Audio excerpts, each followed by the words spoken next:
Assalamualaikum warahmatullahi wabarakatuh. Bapak, Ibu, saudara-saudara sebangsa setanah air, pagi tadi saya telah memimpin rapat terbatas secara virtual tentang Undang-Undang Cipta Kerja bersama jajaran pemerintah dan para gubernur. Dalam undang-undang tersebut terdapat 11 klaster yang secara umum bertujuan untuk melakukan reformasi struktural dan mempercepat transformasi ekonomi. Adapun klaster tersebut adalah urusan penyederhanaan perizinan, urusan persyaratan investasi, urusan ketenagakerjaan, urusan pengadaan lahan, urusan kemudahan berusaha, urusan dukungan riset dan inovasi, urusan administrasi pemerintahan, urusan pengenaan sanksi, urusan kemudahan pemberdayaan dan perlindungan UMKM, urusan investasi dan proyek pemerintah, serta urusan kawasan ekonomi. Dalam rapat terbatas tersebut, saya tegaskan mengapa kita membutuhkan Undang-Undang Cipta Kerja. Pertama, setiap tahun ada sekitar 2,9 juta penduduk usia kerja baru, anak muda yang masuk ke pasar kerja, sehingga kebutuhan atas lapangan kerja baru sangat-sangat mendesak. Apalagi di tengah pandemi, terdapat kurang lebih 6,9 juta pengangguran dan 3,5 juta pekerja terdampak pandemi COVID-19. Dan sebanyak 87% dari total penduduk bekerja memiliki tingkat pendidikan setingkat SMA ke bawah, di mana 39% berpendidikan sekolah dasar. Sehingga perlu mendorong penciptaan lapangan kerja baru, khususnya di sektor padat karya. Jadi, Undang-Undang Cipta Kerja bertujuan untuk menyediakan lapangan kerja sebanyak-banyaknya bagi para pencari kerja serta para pengangguran. Kedua, dengan Undang-Undang Cipta Kerja akan memudahkan masyarakat, khususnya usaha mikro kecil, untuk membuka usaha baru. Regulasi yang tumpang tindih dan prosedur yang rumit dipangkas.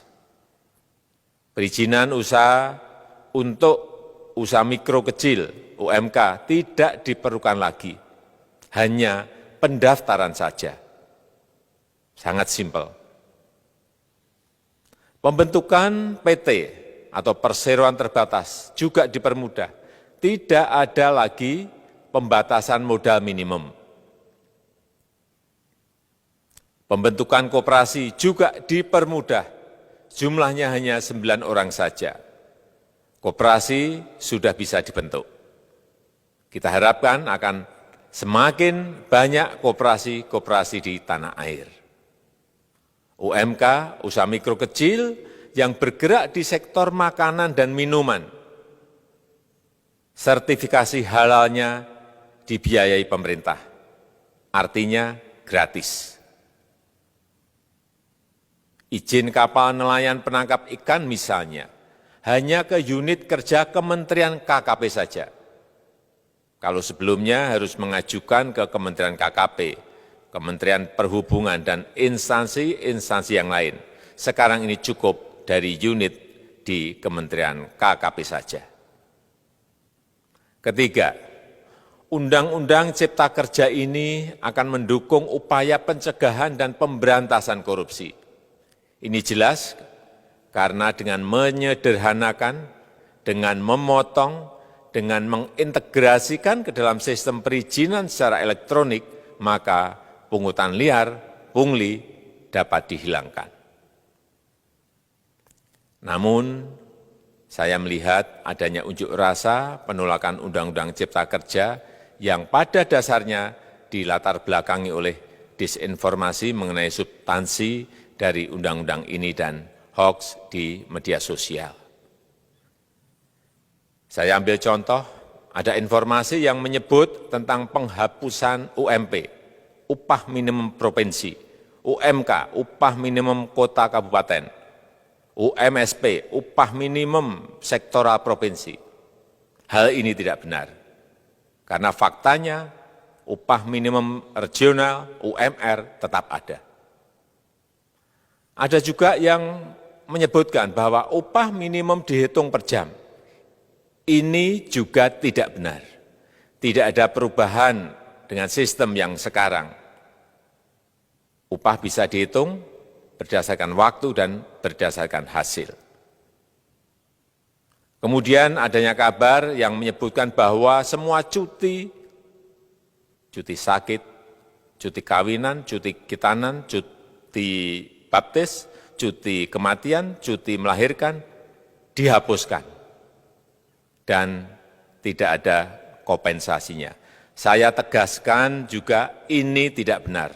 Hak cuti tetap ada dan dijamin. Kemudian apakah perusahaan bisa mem-PHK kapanpun secara sepihak? Ini juga tidak benar. Yang benar, perusahaan tidak bisa me-PHK secara sepihak. Kemudian juga pertanyaan mengenai benarkah jaminan sosial dan kesejahteraan lainnya hilang. Yang benar, jaminan sosial tetap ada. Yang juga sering diberitakan tidak benar adalah mengenai dihapusnya AMDAL, analisis mengenai dampak lingkungan. Itu juga tidak benar.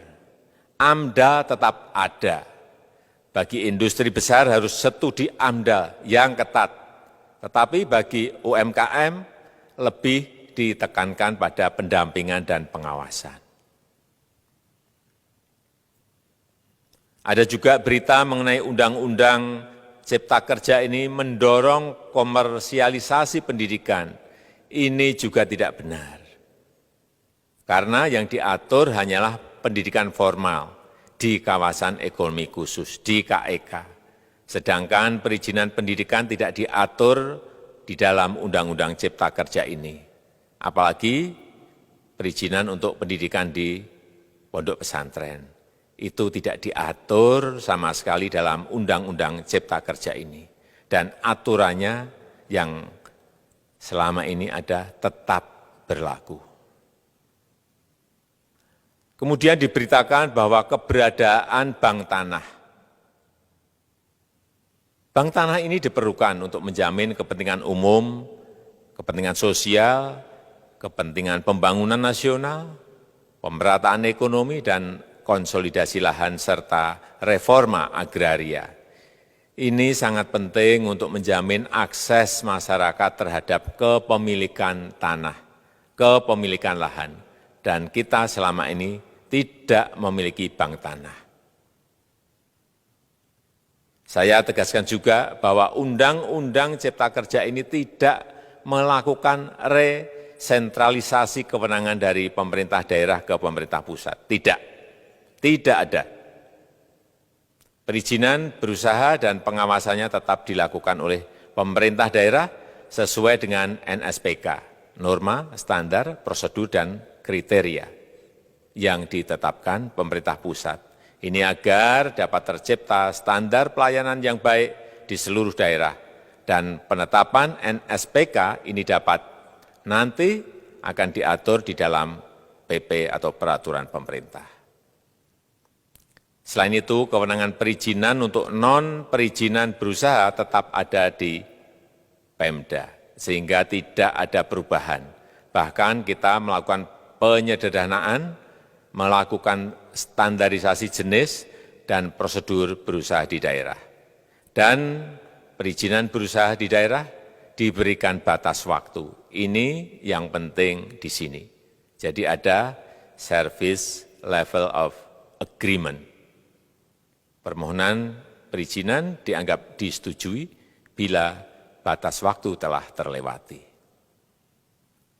Saya perlu tegaskan pula bahwa Undang-Undang Cipta Kerja ini memerlukan banyak sekali peraturan pemerintah atau PP dan peraturan presiden atau Perpres. Jadi setelah ini akan muncul PP dan Perpres yang akan kita selesaikan paling lambat 3 bulan setelah diundangkan. Kita pemerintah membuka dan mengundang masukan-masukan dari masyarakat dan masih terbuka usulan-usulan dan masukan dari daerah-daerah. Pemerintah berkeyakinan melalui Undang-Undang Cipta Kerja ini jutaan pekerja dapat memperbaiki kehidupannya dan juga penghidupan bagi keluarga mereka. Dan kalau masih ada, jika masih ada ketidakpuasan terhadap Undang-Undang Cipta Kerja ini, silahkan mengajukan uji materi atau judicial review melalui MK, Mahkamah Konstitusi. Sistem ketatanegaraan kita memang mengatakan seperti itu. Jadi, kalau masih ada yang tidak puas dan menolak, silahkan diajukan uji materi ke MK. Saya rasa itu yang bisa saya sampaikan pada kesempatan yang baik ini. Terima kasih. Wassalamualaikum warahmatullahi wabarakatuh.